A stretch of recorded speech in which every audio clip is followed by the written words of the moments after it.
Hi dear students, welcome all of you on Akshay Academy YouTube channel. Students, मैं डिम्पल कटारिया आपको करा रही हूँ इस समय फिजिक्स का chapter number 9, 11th class physics का chapter number 9 and that is mechanical properties of solids. तो बच्चों, ये जो हमारे पास चैप्टर चल रहा है, आज हम इसका 4th पार्ट लेकर आए हैं, ठीक है। और इस पार्ट में आज हम क्या करेंगे उसके लिए एक बार जरा रिकैप कर लेते हैं कि हमने क्या क्या कर चुके हैं। हमारे पास जो हमने प्रीवियस क्लास डिस्कस की थी उसमें हमने मॉडुलस ऑफ इलास्टिसिटी के टाइप्स जो है वो डिस्कस किए थे। क्लियर कि मतलब कि अलग अलग स्ट्रेन पर बेस्ड जो आपके पास मॉडुलस ऑफ इलास्टिसिटी होते हैं वो क्या क्या होते हैं। और आज का जो हमारा मेन टॉपिक है that is stress strain relationship, कि हम जो भी डिफॉर्मिंग फोर्स अप्लाई करते हैं उससे जो हमें स्ट्रेन देखने को मिलता है उन दोनों के बीच में क्या कोई कनेक्शन है, मतलब क्या क्या सीन हो सकते हैं, वो हम आज इस वीडियो में डिस्कस करेंगे, ठीक है। तो उस टॉपिक पर आने से पहले मैं यहाँ पर एक छोटा सा टॉपिक फिलहाल आपके लिए यहाँ पे लेकर आई हूँ, जिसमें मैं आपको कॉन्सेप्ट दूंगी कि आप यंग्स मॉडुलस ऑफ इलास्टिसिटी अगर किसी वायर का आपको फाइंड आउट करना है तो आप कैसे करेंगे। पहले हम इस छोटे से टॉपिक को डिस्कस करेंगे, क्योंकि ये जो टॉपिक है this is the base of that topic, stress strain relationship. तो बच्चों, यहाँ पर क्या है कि जब भी हम Young's modulus of elasticity find out करना चाहते हैं किसी भी एक वायर के लिए, तो हमें इस तरीके से एक एक्सपेरिमेंटल सेटअप जो है वो लगाना पड़ता है। इसमें क्या होता है कि हम दो वायर लेकर चलते हैं, ठीक है। एक तो होता है हमारे पास रेफरेंस वायर, यानी कि उसके लिए हमें कोई कैलकुलेशन नहीं करनी है। और दूसरा हमारे पास होता है एक्सपेरिमेंटल वायर, और इसको हम यहाँ पर नेम दे देते हैं बी।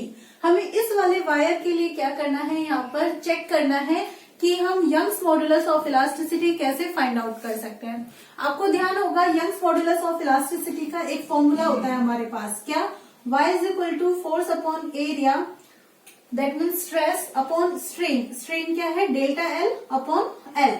तो ये हमें फॉर्मूला मिल जाता है, ठीक है। तो अब इस फॉर्मूले को आप कैसे यहाँ पर कैलकुलेट करेंगे किसी वायर के लिए। तो बच्चों देखो कि जो हमारे पास रेफरेंस फ्रेम होता है ना, मतलब जो रेफरेंस वायर होता है हमारे पास यहाँ पे, उसको हम क्या करते हैं, ऐसे यहाँ पर ये जो सपोर्ट है रिजिड सपोर्ट है, मतलब ये हिलने का नहीं है यहाँ पे, ठीक है। आप यहाँ पे क्या करते हो, वायर को यहाँ पे क्या करते हैं, हम यहाँ पे टाई कर देते हैं, ठीक है। और इससे जब हम अपने वायर को सस्पेंड करते हैं, यानी कि जब हम वायर को लटकाते हैं, तो हम ना यहाँ पर वायर के लोअर एंड पे एक लोड जो है वो कनेक्ट कर देते हैं। अब आप कहेंगे कि मैम हम रेफरेंस वायर में ऐसा क्यों करेंगे। तो बच्चों, जब हम रेफरेंस वायर, जो भी वायर है उस पर आप लोड कनेक्ट कर देते हो, उससे क्या होता है कि ये जो वायर है एकदम स्ट्रेट रहेगा, है ना। कई बार ऐसा होता है ना कि नॉर्मल सा वायर को आपने लटका दिया, वो वायर क्या करता है, हिलता रहता है, या फिर वो ऐसा हो सकता है कि मतलब इकट्ठा हो सकता है। तो हमें वायर एकदम स्ट्रेट रखना है। तो एकदम स्ट्रेट रखने के लिए, किंकलेस रखने के लिए हम अपने वायर को ऐसे यहाँ पर लोड जो है वो अप्लाई कर देते हैं इसके लोअर एंड पे, ठीक है। इससे एकदम स्ट्रेट रहेगा, किंकलेस रहेगा, बीच में जरा सी भी यहाँ पे कोई ट्विस्टिंग नहीं होगी। अब आप क्या करेंगे, इस वायर को यहाँ पर मेन स्केल से कनेक्ट कर देते हैं। ये जो मेन स्केल है ना यहाँ पे फिक्स रहता है, ठीक है, ये फिक्स रहता है, ये mm स्केल होता है यहाँ पे। और फिर नेक्स्ट अब हम क्या करते हैं, एक्सपेरिमेंटल वायर जो है जिसका हमें यहाँ पर यंग्स मॉडुलस फाइंड आउट करना है, हमें इस वायर के लिए फाइंड आउट करना है, ठीक है। हम इस वायर को क्या करते हैं, यहाँ पे सस्पेंड करते हैं, मतलब लटकाते हैं, और इससे एक स्केल जो है वो हम अटैच कर देते हैं। ये वाला जो स्केल होता है ना ये मूवेबल होता है। देखो ये वाला तो फिक्स रहेगा, इसी तरफ रहेगा, यहीं पे ही रहेगा, बट ये वाला जो स्केल है आपके पास जिसको हम डिनोट कर रहे हैं वी से, that is the vernier scale. Vernier scale ना ऊपर नीचे हो सकता है, मतलब अगर जैसे मान लो वायर है, वायर की लेंथ इंक्रीज हुई तो ये थोड़ा नीचे आ गया, ऐसे जैसे ये मूव करेगा तो हम इन दोनों पे ये देखते हैं कि कौन से पॉइंट जो है कोइंसाइड करते हैं, तो उससे हम यहाँ पे रीडिंग नोट कर लेते हैं। अब कॉन्सेप्ट है कि जब आप यहाँ पर देखेंगे तो स्ट्रेस कैसे अप्लाई करेंगे। तो स्ट्रेस के लिए हम यहाँ पर जो फोर्स अप्लाई करते हैं, यहाँ हमारे पास एक पैन होता है, इस पैन में ये हैंगर से कनेक्ट होता है, हम यहाँ पे वेट रखते जाते हैं, ठीक है। वेट रखते जाएंगे, मान लीजिए ये मैंने यहाँ पर एक वेट रख दिया इस पे, तो ये जो वेट है यहाँ पे फोर्स अप्लाई करेगा, और जो फोर्स है वो बेसिकली कहाँ पे होता है, यहाँ पे डाउनवर्ड होता है, और इसकी वैल्यू क्या होती है हमारे पास mg होती है, ठीक है। तो हम क्या करते हैं, हमने जैसे ये एक वेट रखा, तो वेट रखने पे क्या होता है, ये जो तार है यहाँ पे, ये वाला वायर थोड़ा सा स्ट्रेच हुआ, थोड़ा सा लंबा हुआ, ये लंबा हुआ तो ये जो वर्नियर स्केल है ये भी थोड़ा सा मूव हुआ यहाँ पे, और जब मूव होता है तो हम देखते हैं कि वर्नियर स्केल का ये जो हमारे पास यहाँ पे सेक्शन बन रहे हैं ये किस सेक्शन के साथ जाके एकदम स्ट्रेट मिल जाते हैं, एकदम स्ट्रेट। जैसे कि अगर आपको मैं यहाँ पे फिगर दिखाऊं तो आप देख सकते हो यहाँ पे कि ये देखो फर्स्ट पॉइंट नहीं मिलता, सेकेंड नहीं मिलता, थर्ड नहीं मिल रहा, फोर्थ नहीं मिल रहा, लेकिन हम यहाँ देखते हैं कि ये वाला जो पॉइंट है ना ये हमारा अप्रोक्स मिलता है, यानी कि दोनों का मिलता है, तो ये हमारे पास रीडिंग आ जाती है। तो हम इसको नोट कर लेते हैं, ठीक है। फिर हम क्या करते हैं कि वेट को इंक्रीज करते हैं, वेट को इंक्रीज करेंगे तो दोबारा से एक्सटेंड होगा, तो हम यहाँ पे जो करस्पॉन्डिंग यूनिट्स है मतलब जो रीडिंग है वो नोट कर लेते हैं, और इस तरीके से हमारे पास ना जैसे हम फोर्स अप्लाई करते जाएंगे और रीडिंग हमें मिलती जाएगी, तो हम उनको नोट कर लेते हैं, ठीक है। तो अब यहाँ पर हम उनकी वैल्यू अप्लाई करते हैं। फोर्स यहाँ पे क्या है mg। आप देखेंगे लेंथ आपके वायर की लेंथ होगी, यहाँ से यहाँ तक की लेंथ होगी, ठीक है। यहाँ से यहाँ तक की ये जो भी लेंथ होगी हम इसको यहाँ पर ले लेते हैं कि ये क्या है हमारे पास L लेंथ है, ठीक है, L लेंथ है, तो ये लिया L। और एरिया यहाँ पर जो भी वायर है उसका यूनिफॉर्म क्रॉस सेक्शन एरिया होता है, और वायर जो होता है वो बेसिकली उसकी जो शेप होती है वो सिलेंड्रिकल होती है, तो उसका बेस कैसा मिला हमें, सर्कुलर, और सर्कल का एरिया क्या होता है पाई आर स्क्वायर। तो यहाँ पे ये हो जाएगा हमारे पास pi r square into delta l. Delta l जो वेरिएशन आएगा लेंथ में, तो ये हमारे पास यंग्स मॉडुलस ऑफ इलास्टिसिटी का फॉर्मूला हो जाता है, where l is the length of wire and small r this is the radius of cross section of wire के क्रॉस सेक्शन की रेडियस है ये यहाँ पे, ठीक है। तो बच्चों हमने यहाँ पर कॉन्सेप्ट देखा कि जैसे जैसे हम फोर्स जो है मतलब ये जो फोर्स है यहाँ पे अप्लाई करते जाते हैं, डिफॉर्मिंग फोर्स अप्लाई करते जाते हैं, यानी कि स्ट्रेस जो है वो अप्लाई करते जाते हैं, तो वायर की जो लेंथ है वो एक्सटेंड होती जाती है, यानी कि हमें स्ट्रेन देखने को मिलता है। अब ये जो स्ट्रेस है और स्ट्रेन के बीच में मतलब ये जो सीन चलता है ये कैसे चलता है, मतलब ये किस पाथ को फॉलो करता है, क्या इनके बीच में कनेक्शन होता है, तो उसको डिस्कस करते हैं अब हम अपने नेक्स्ट टॉपिक में, that is stress strain relationship, ठीक है। तो अब हम बात करते हैं स्ट्रेस स्ट्रेन रिलेशनशिप की। तो जब भी हम यहाँ पे जो भी हमारे पास रीडिंग्स आती है वो किस किस की आती है, स्ट्रेस की, मतलब हमने कितना फोर्स अपॉन एरिया जो है वो अप्लाई किया, ठीक है, फोर्स अपॉन एरिया, यानी कि स्ट्रेस की रीडिंग मिली, और साथ साथ में हमें रीडिंग मिलती है किसकी, स्ट्रेन की। तो हम यहाँ पे क्या करते हैं, एक ग्राफ प्लॉट करते हैं, ओके, और वो जो हमारे पास ग्राफ होता है वो स्ट्रेस और स्ट्रेन के बीच में होता है। तो ग्राफ बनाने के लिए हम सबसे पहले यहाँ पर क्या करते हैं, एक्सिस जो है वो ड्रॉ कर लेते हैं, ठीक है बेटा। यहाँ पे आपके पास होगा स्ट्रेन, मतलब हम यहाँ पर स्ट्रेन को लेंगे एक्स एक्सिस पे, और इस एक्सिस पे हम क्या करते हैं, स्ट्रेस को लेते हैं, और ये हमारा ओरिजिन हो जाता है, ठीक है बच्चों। तो सबसे पहले हम क्या देखते हैं यहाँ पे कि जैसे जैसे हम स्ट्रेस जो है वो अप्लाई करते जाते हैं, कहाँ से, जीरो से, मतलब स्टार्टिंग में जब हमारे पास ये जो वायर है ना कैसा है, अनलोडेड है, तो मतलब 0 पॉइंट है, तो आपने स्ट्रेस कुछ अप्लाई नहीं किया है, तो स्ट्रेस अप्लाई नहीं किया है तो स्ट्रेन भी आपको कुछ नहीं मिलेगा देखने को, ठीक है। तो इसका मतलब ओरिजिन पे ही आपका फर्स्ट पॉइंट हो जाता है। अब नेक्स्ट टाइम अब हम क्या कर रहे हैं, स्ट्रेस को अप्लाई कर रहे हैं, यानी कि यहाँ पर आप क्या करते जाते हो, वेट जो है वो रखते जाते हो, और जब आप इसके ऊपर वेट रखते जाते हो तो ये एक्सटेंड होता जाता है, यानी कि आपके पास क्या हो जाती है, स्ट्रेन मिलती है, वायर में एक्सटेंशन मिलता है। तो जैसे जैसे आपने स्ट्रेस अप्लाई किया आपको स्ट्रेन देखने को मिल जाता है, ठीक है। तो स्टार्टिंग में जब हम यहाँ पे ग्राफ प्लॉट करते हैं तो ये जो ग्राफ है हमें इस तरह से देखने को मिलता है, ये देखिए इस तरीके से, जैसे मान लीजिए यहाँ तक आपको देखने को मिला, तो इस पॉइंट को मैं यहाँ पे क्या करती हूँ, ए नेम दे देती हूँ, ठीक है। इस पॉइंट को मैं यहाँ पर क्या कर रही हूँ, ए नेम दे देती हूँ। अब ए नेम जो है मैंने क्यों दिया है, क्योंकि स्टार्टिंग से जब आपके पास यहाँ पे स्ट्रेस मिल रहा है, आप देख रहे हो ये जो मैं फर्स्ट पॉइंट यहाँ पर दे देती हूँ ओ ए रीजन, ठीक है, ओ ए रीजन की हम बात कर रहे हैं। तो बच्चा आपके पास यहाँ पे जो ग्राफ मिल रहा है वो कैसा मिल रहा है, बताइए जरा, कैसा मिल रहा है ये ग्राफ, स्ट्रेट लाइन, ठीक है।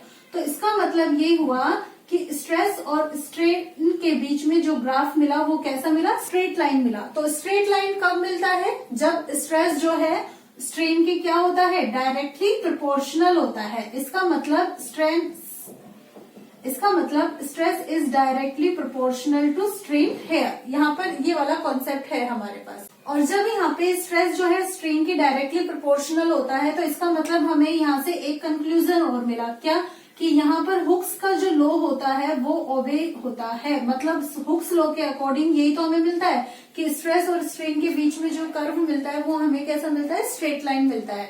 तो बच्चा यहाँ पर यहाँ तक ही स्ट्रेट लाइन मिलता है, इसका मतलब ये हुआ कि सिर्फ ए पॉइंट तक ही आपका जो स्ट्रेस है वो स्ट्रेन के डायरेक्टली प्रोपोर्शनल है ना, सिर्फ ए पॉइंट तक ही है। तो इसलिए हम इस ए पॉइंट को यहाँ पर क्या कहते हैं, प्रोपोर्शनल लिमिट कहते हैं। ओके बेटा, आप इसको क्या बोलेंगे यहाँ पे, प्रोपोर्शनल लिमिट। यानी कि ये एक ऐसी लिमिट है, ये एक आपके पास ऐसा स्ट्रेस मिलेगा यहाँ पे इस पॉइंट पर। ये वाला जो स्ट्रेस है मैं यहाँ पर नोट कर देती हूँ, दिस इज स्ट्रेस नंबर 1। ये फर्स्ट नंबर का जो स्ट्रेस है यहाँ पर क्या हो जाता है, प्रोपोर्शनलिटी लिमिट होती है। ठीक है, यानी कि वो डायरेक्टली क्या करता है, हुक्स लॉ का फॉलो यहाँ पे करता है। तो यहाँ पर ये हमें सिचुएशन मिलती है। अगर हम इन पॉइंट्स पर ध्यान से गौर करें तो हमें क्या देखने को मिलता है, देखो ग्राफ मिला straight line, stress is directly proportional to the strain, यानी कि हुक्स लॉ यहाँ पे फॉलो हो गया। और जब हम हुक्स लॉ फॉलो करते हैं तो इसका मतलब है कि यहाँ पे आपके पास आप क्या करेंगे, स्ट्रेस और स्ट्रेन का रेशियो भी ले सकते हैं।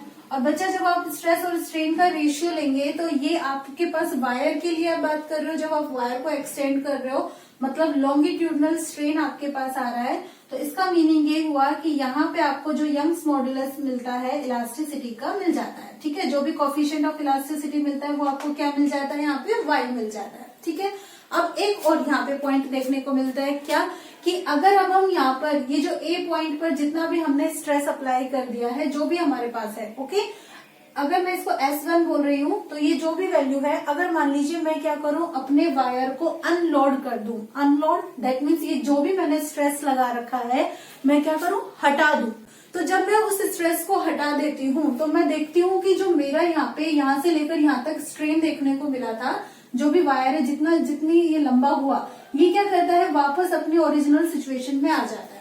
ठीक है, अब ओरिजिनल सिचुएशन में आता है तो इसका मतलब ये ए से लेकर ओ पाथ जो है इसको रिट्रेस करता है। सो नेक्स्ट कॉन्सेप्ट मेरे पास यहाँ पे होता है कि इफ वायर इज अनलोडेड, अगर हम वायर को क्या करते हैं, अनलोडेड करते हैं, तो जो हमारा पाथ है वो रिट्रेस करता है ना, कहाँ से रिट्रेस करता है, ए से ओ तक, मतलब ए से लेकर ओ पर वो वापिस आ जाता है। और जब वापस आ जाता है तो इसका मतलब ये फिलहाल इलास्टिसिटी के अंदर ही है। ठीक है, इलास्टिक लिमिट के अंदर ही है। तो इस वजह से हम इस रीजन को यहाँ पर क्या बोलते हैं, हुक्स लॉ रीजन कहते हैं, क्योंकि यहाँ पर हुक्स लॉ जो है वो वैलिड होता है, इसलिए आप इस रीजन को बोलेंगे हुक्स लॉ रीजन। तो बच्चा यहाँ तक का कॉन्सेप्ट क्लियर हुआ, समझ में आ गया। ये फर्स्ट पार्ट है, एक एक पार्ट में अच्छे से एक्सप्लेन करूंगी, जहां भी कंफ्यूजन हो आप मुझे कमेंट सेक्शन में कमेंट कर देना। ठीक है, अब हम बात करते हैं सेकंड पार्ट की। सेकंड पार्ट में क्या करते हैं कि जो भी आपने यहाँ पर ए पर स्ट्रेस अप्लाई किया था, अब आप इसको थोड़ा सा इंक्रीज कर रहे हैं। ओके, थोड़ा सा। तो जब आप इसको थोड़ा सा इंक्रीज कर रहे हैं ना, तो यहाँ पर हम देखते हैं कि स्ट्रेन जो है वो इतना हो जाता है।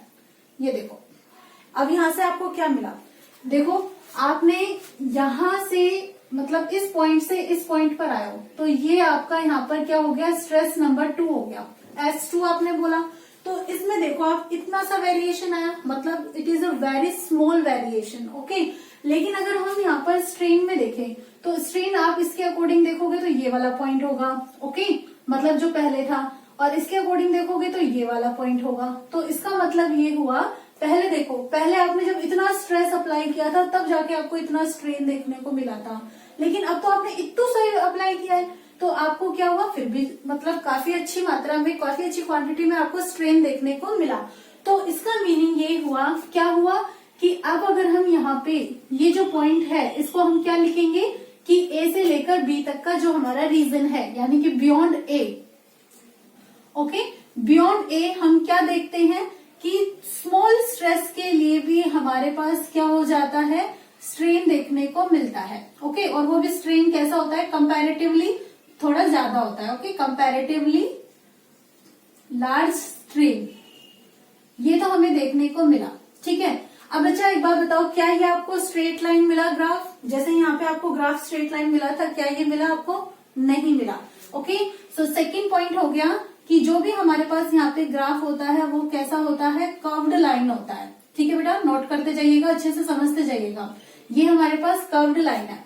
अगर बच्चा आपको कर्व्ड लाइन मिला, इसका मतलब क्या हुक्स लॉ वैलिड है? यहाँ पे हुक्स लॉ जैसे यहाँ पे ओबे कर रखा था, क्या यहाँ पे है? नो।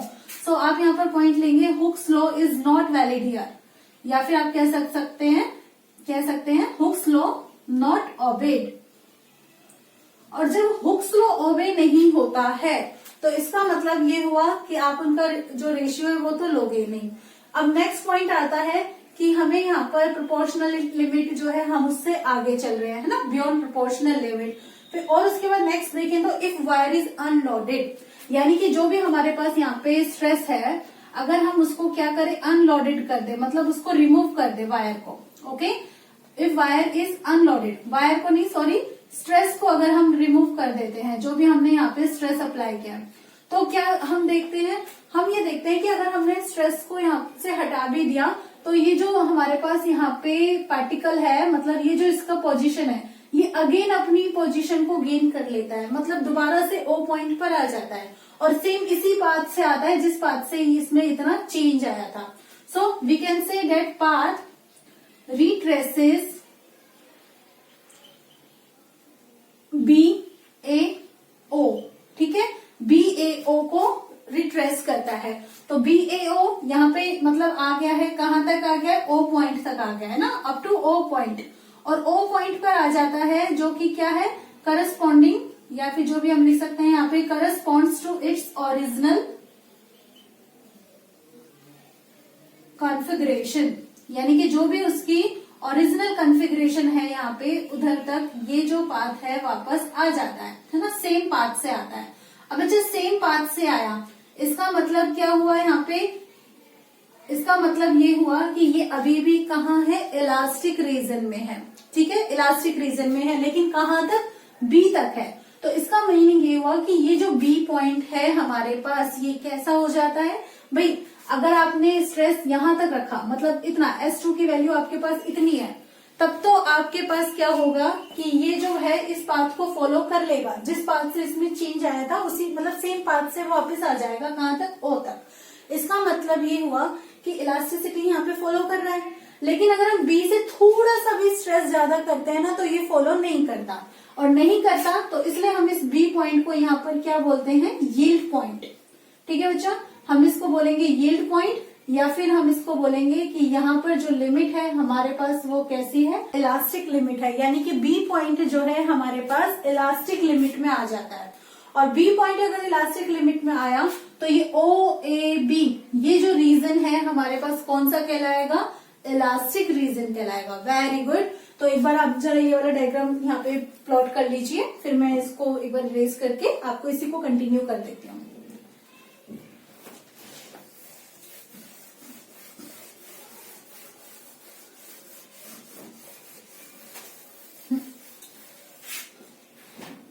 तो सेकंड पार्ट में ही हमने क्या देखा कि B हमें यहाँ पर क्या मिल जाता है? यील्ड पॉइंट मिल जाता है। ठीक है, यील्ड पॉइंट मिलता है, या फिर हम इसको बोलेंगे तो ये हमें क्या मिलेगा? इलास्टिक लिमिट मिलेगी। और बच्चा ये जो हमारे पास यहाँ पे पॉइंट मिलता है, अगर हम इस पर स्ट्रेस को देखें तो ये स्ट्रेस क्या है हमारे पास? S2। ओके, बेसिकली ये S2 है, लेकिन हम इसको डिनोट करते हैं किससे? SY से। क्यों? क्योंकि ये यील्ड पॉइंट है, तो इसका मतलब ये हुआ कि इससे ज्यादा अगर स्ट्रेस करोगे तो इलास्टिक लिमिट जो है वो खत्म हो जाती है, तो ये हमारे पास क्या हो जाता है? यील्ड स्ट्रेस हो जाता है, या फिर हम इसको बोलेंगे यील्ड स्ट्रेंथ। क्लियर? तो अब हम यहाँ पर लिखेंगे नेक्स्ट पॉइंट जो है इस पार्ट में, stress eight B, this is yield strength. Okay, या फिर हम इसको बोलेंगे यील्ड स्ट्रेस, या फिर इसका एक नेम और हो जाता है, वो क्या होता है हमारे पास? इलास्टिक स्ट्रेस या फिर इलास्टिक स्ट्रेंथ। मतलब इस पार्ट तक में क्या रहता है? इलास्टिसिटी जो है वो फॉलो करती है, इलास्टिसिटी फॉलो करती है, सेम पाथ से फॉलो करती है। तो आपको एक कॉन्सेप्ट और देखने को मिला यहाँ पे, क्या? कि जो भी डिफॉर्मेशन हुआ था वो कैसा है, रिवर्सिबल है। रिवर्सिबल इसका मतलब वो दोबारा से ओ पॉइंट पर यहाँ पे आ जाता है, ठीक है। रिवर्सिबल भी हो गया, और जब रिवर्सिबल हो गया तो ये कहाँ तक देखने को मिला, बी पॉइंट तक हमें देखने को मिला। इसका मीनिंग ये हुआ कि ओ ए बी जो रीजन हमें यहाँ पे मिलता है ये हमारे पास कैसा हो जाता है, यहाँ पे इलास्टिक रीजन हो जाता है, ठीक है बच्चा, इलास्टिक रीजन। तो यहाँ तक समझ में आ गया, ओके। तो चलिए अब हम लेते हैं इसका थर्ड पार्ट। थर्ड पार्ट देखिए क्या होता है। अब जैसे कि मैंने आपको बताया कि बी जो पॉइंट है यहाँ पे यील्ड पॉइंट है, मतलब यहाँ पर इलास्टिसिटी फिनिश हो गई है। अगर इलास्टिसिटी फिनिश हो गई है तो इसके बाद आप आगे जाओगे तो वो हमारे पास कौन सा होगा, मतलब इलास्टिक लिमिट से बाहर पॉइंट होगा, ठीक है। फिर क्या करेंगे, फिर बी पॉइंट से थोड़ा सा स्ट्रेस जो है वो और ज्यादा इंक्रीज करेंगे, ठीक है। चलिए मान लीजिए हमने स्ट्रेस इंक्रीज किया और ये इतना कर दिया, ठीक है। तो इस पॉइंट की हम बात करते हैं, तो इस समय हम इसको ले लेते हैं सी पॉइंट, ठीक है। तो जैसे हमने यहाँ पर लिया था बियॉन्ड ए पॉइंट, अब हम यहाँ पर कॉन्सेप्ट किसका लेंगे, बियॉन्ड बी पॉइंट का, ओके। तो हमारा ये जो थर्ड पार्ट होगा इसका होगा बियॉन्ड बी। तो हमने यहाँ पे क्या देखा कि हमने अपने स्ट्रेस को इंक्रीज किया, ठीक है। कितना किया, अब आप देखो आपका स्ट्रेस यहाँ पे है, मतलब ये जो S2 मैंने बोला था, ठीक है। अब ये इधर आया है सी पॉइंट पर, तो ये तो सिर्फ इतना ही आया है यहाँ तक, तो ये आपका थर्ड जो है स्ट्रेस है। अगर हम यहाँ पे S2 और S3, ये देखो ये आपका S2 था ना जो हमारे पास यील्ड स्ट्रेंथ मिला था, और ये S3, इनमें अगर आप देखोगे तो डिफरेंस बहुत कम है, ओके।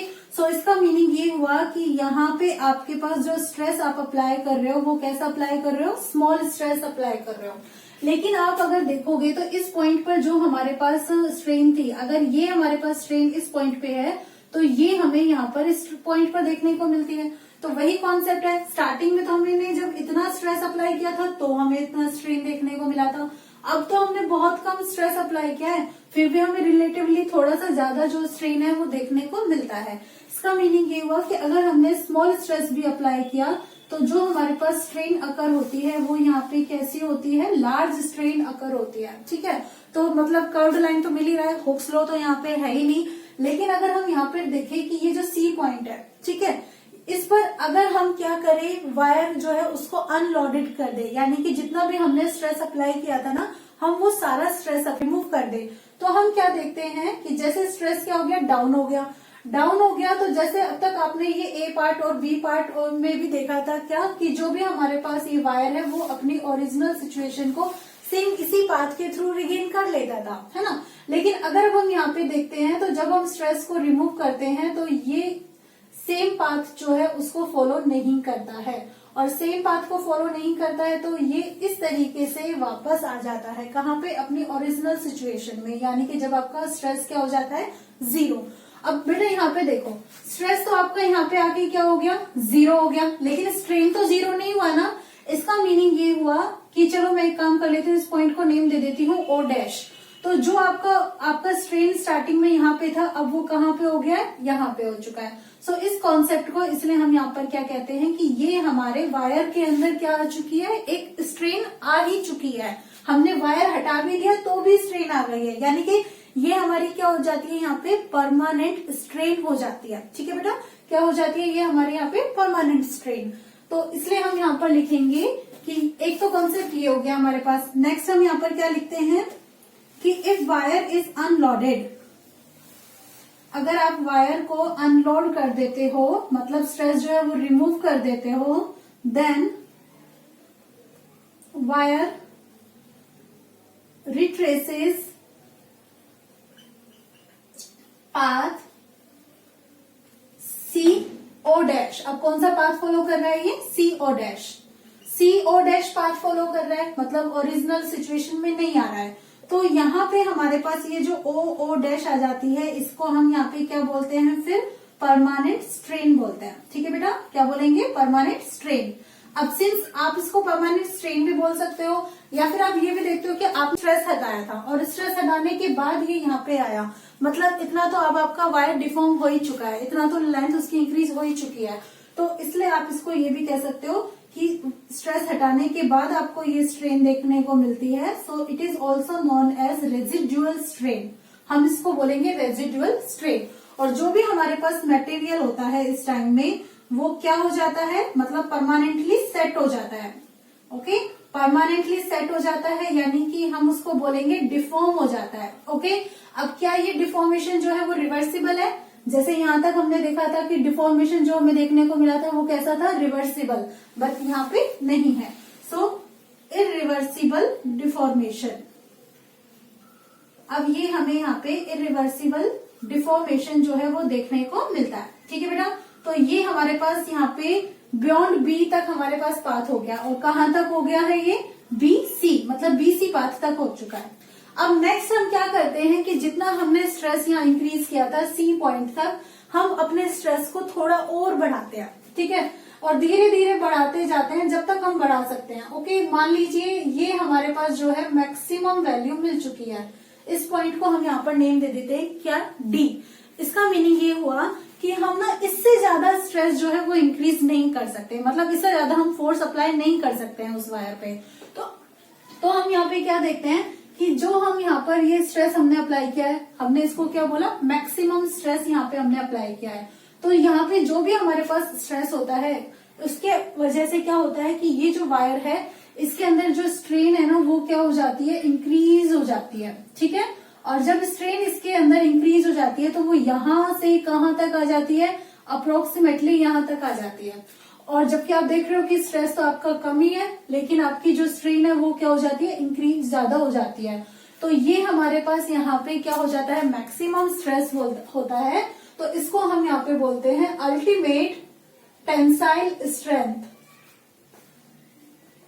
अल्टीमेट टेंसाइल स्ट्रेंथ भी बोल सकते हैं आप इसको, या फिर आप इसको बोल सकते हैं अल्टीमेट टेंसाइल स्ट्रेस। इसका मीनिंग ये होगा कि जब आपके पास इतना मैक्सिमम आप स्ट्रेस अप्लाई कर देते हो तो वो जो हमने वायर देखा था ना वो क्या हो जाता है, बिल्कुल एक्सटेंड हो जाता है, मतलब बहुत ज्यादा उसमें स्ट्रेन देखने को मिल जाती है। और इस पर जो भी हमारे पास स्ट्रेस होता है, ठीक है, इस पॉइंट पे जो भी स्ट्रेस होगा जो हम यहाँ पर ले रहे हैं इसको हम बोलते हैं SU। SU that is for ultimate tensile stress. ठीक है बेटा, अब कॉन्सेप्ट है कि हम डी से ज्यादा तो इंक्रीज नहीं कर सकते हैं अपने स्ट्रेस को, तो क्या करते हैं, हम देखते हैं कि हम अगर थोड़ा सा स्ट्रेस जो है वो कम करें, मतलब डिक्रीज करें। चलो थोड़ा सा डिक्रीज किया तो जो कर्व है वो हमें ऐसा देखने को मिलेगा, यानी कि ये अब हमारा डिक्रीज हुआ। ठीक है, डिक्रीज होने पे क्या होता है, ये तो डिक्रीज हो गया, मतलब स्ट्रेस तो इस पॉइंट से इस पॉइंट तक आ गया, लेकिन हमारे जो वायर है वो क्या हो जाता है, उसमें कंटिन्यूअसली जो एक्सटेंशन है वो होता रहता है। ठीक है, कंटिन्यूअसली उसमें एक्सटेंशन होता रहता है। फिर हमने अगर अपने स्ट्रेस को थोड़ा और रिमूव किया तो वो थोड़ा सा फिर भी उसमें होता रहता है। इसका मतलब ये हुआ कि आप स्ट्रेस को कम करते जा रहे हो, मतलब फोर्स कम करते जा रहे हो, लेकिन अभी भी स्ट्रेन क्या है, इंक्रीज होती जा रही है। तो एक सिचुएशन ऐसी आती है कि अगर आप अपने स्ट्रेस को बिल्कुल भी हटा लो ना, तो हम देखते हैं कि जो भी हमारा वायर था ना वो होता क्या जाता है, वो बिल्कुल लंबा होता चला जाता है। एक तरीके से ना वो ये कह सकते हैं किसी लिक्विड की तरह फ्लो होना स्टार्ट कर देता है। तो जब हम यहाँ पर देखते हैं कि जब तक वो लंबा होता जाता है तो क्या होता है, मतलब उसकी लेंथ इंक्रीज हो रही है। तो जैसे अगर आप मान लीजिए वायर जो है इसको ये सपोज कर लो कि ये इतने यूनिफॉर्म क्रॉस सेक्शनल एरिया का है, मतलब यहाँ पर ये जो है इसका डायमीटर जो है वो D है। तो ये क्या होता जा रहा है, यहाँ पर लेंथी होता जा रहा है। तो लेंथी होता जा रहा है तो ये जो इसकी रेडियस है या जो डायमीटर है ये कैसा होना स्टार्ट हो जाता है, डिक्रीज होना स्टार्ट हो जाता है। ठीक है, डिक्रीज होएगा तो एक एक करके क्या हो जाएगा, बिल्कुल पतला हो जाएगा, और बिल्कुल पतला जब हो जाएगा तो क्या हो जाएगा, वो टूट जाएगा। ठीक है, तो एक पॉइंट हमें ऐसा देखने को मिलता है, सपोज किया कि ये जो पॉइंट है ये हमें यहाँ पर ऐसा देखने को मिलता है जिसमें जो हमारा वायर है वो बिल्कुल पतला होके क्या हो जाता है, टूट जाता है। ठीक है, ब्रेक हो जाता है। तो इसलिए हम इस पॉइंट को यहाँ पर बोलते हैं ब्रेकिंग पॉइंट। ठीक है, आप इसको बोलेंगे ब्रेकिंग पॉइंट, या फिर आप इसको नेम देंगे यहाँ पे fracture point. So the point at which wire breaks is breaking point. तो यहाँ पर ये क्या हो जाता है, ब्रेक हो जाता है। ठीक है बच्चा, और अगर हम इस पॉइंट पर स्ट्रेस देखें कि इस पॉइंट पर स्ट्रेस क्या होता है, तो उसको आप कहेंगे ब्रेकिंग स्ट्रेस। क्लियर बेटा, यहाँ पे आप इसको क्या कहेंगे, ब्रेकिंग स्ट्रेस कहेंगे। तो आपके पास यहाँ पे ओवरऑल अगर मैं आपको क्विक रिवीजन लूं, इसका क्विक जो समरी बेस्ड कराऊं तो क्या था, स्टार्टिंग में क्या हुआ था, आपने स्ट्रेस अप्लाई किया, ठीक है। स्ट्रेस अप्लाई करने पर हुक्स लॉ जो है यहाँ पे फॉलो हुआ था। तो इसका मतलब ए तक का जो पॉइंट है, ओ से लेकर ए तक का पॉइंट है, यहाँ पे हमारे पास हुक्स लॉ जो है वैलिड हुआ था, इसलिए हम इसको क्या बोलते हैं यहाँ पर, हुक्स लॉ रीजन बोलते हैं। ये मैंने आपको बताया था, ठीक है। फिर हमने क्या कहा था कि ए पॉइंट तक ही इंक्रीज होता है, मतलब ये वैलिड होता है, तो इसलिए हम ए पॉइंट को क्या बोलते हैं, प्रोपोर्शनल लिमिट कहते हैं। फिर उसके बाद हमने क्या किया था, अपने स्ट्रेस को इंक्रीज किया था, तो हमें बी पॉइंट पर ऐसा देखने को मिला था कि अगर हम इस बी पॉइंट पर क्या करें, लोड को हटा दें, तो भी ये अपनी ओरिजिनल सिचुएशन में आ जाता है, मतलब यहाँ तक इलास्टिसिटी फॉलो होती है। इलास्टिसिटी फॉलो होती है तो हमने इस पॉइंट को क्या बोला, यील्ड पॉइंट या फिर इलास्टिक पॉइंट, और इस पॉइंट पे जो भी स्ट्रेस होता है that is the yield stress. Clear. फिर आपने बी से इसको स्ट्रेस को दोबारा इंक्रीज किया था, सी तक आपने इंक्रीज किया, लेकिन आपने सी पॉइंट पर देखा कि जब हम जो लोड है हमारे पास उसको हटा देते हैं तो ये ना जो पाथ है उसको फॉलो नहीं करता है, जो इसका ओरिजिनल पाथ था, ये अपना नया पाथ बनाता है और यहाँ पर सी से ओ डैश तक जाता है। तो ओ डैश जो है हमें यहाँ पे परमानेंट स्ट्रेन जो है वो देखने को मिल जाती है, ठीक है। फिर उसके बाद हमने क्या किया था, मतलब ये केस नंबर 3 है। फिर 4th पॉइंट में हमने क्या देखा कि beyond C, okay, 4th point beyond C. तो बियॉन्ड सी में हम स्ट्रेस को इंक्रीज करते हैं तो हम देखते हैं कि स्मॉल स्ट्रेस के लिए भी हमें लार्ज स्ट्रेन देखने को मिलता है, ठीक है। और हम बी जो है उससे ज्यादा फोर्स अप्लाई नहीं कर सकते हैं, उससे ज्यादा मैक्सिमम हमारे लिए हो जाता है ये, तो हम इसको बोलते हैं कि ये हमारा मैक्सिमम स्ट्रेस हो जाता है। और वैसे हम इसको क्या बोलेंगे फिर, अल्टीमेट टेंसाइल स्ट्रेंथ, क्योंकि इतना फोर्स अप्लाई करने पर, इतना लोड अप्लाई करने पर हमारा वायर जो है वो एक्सटेंड होता रहता है, ठीक है। तो this is our ultimate tensile stress, और इसको हम यहाँ पर डिनोट करते हैं एस यू से। फिर उसके बाद हमने क्या देखा था कि अगर मान लीजिए अब हम अपने जो लोड है उसको थोड़ा कम भी कर दें तो भी हमारा वायर जो है वो क्या है, वो ऑटोमेटिकली लंबा होता रहता है, यानी कि अब उसको स्ट्रेस की जरूरत ही नहीं है और फोर्स लगाने की जरूरत ही नहीं है, वो अपने आप ही लंबा होता जाता है। और जब वो लंबा होता जाता है दैट मीन्स उसकी लेंथ तो इंक्रीज होती जाती है, लेकिन उसकी रेडियस क्या हो जाती है, डिक्रीज हो जाती है। तो इसको हम ये भी कह सकते हैं कि यहाँ पर क्या हो जाता है, इस वायर में नेक फॉर्मेशन हो जाता है, ठीक है।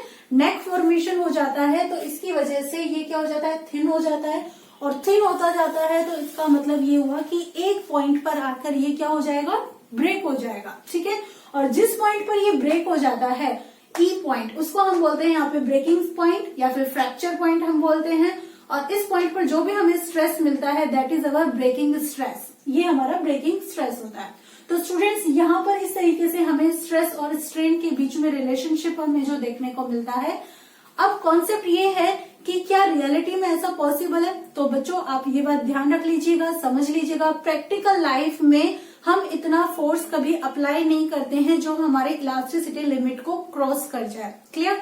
तो हम जो भी यहाँ पर स्ट्रेस अप्लाई करेंगे वो क्या होगा, हमारे इलास्टिक लिमिट के अंडर में होगा, क्लियर। और जब वो उसके अंडर में होगा तो हम उसको बोलेंगे यहाँ पे working stress, clear. Working stress जो हम प्रैक्टिकल लाइफ में यूज करते हैं विद इन इलास्टिक लिमिट।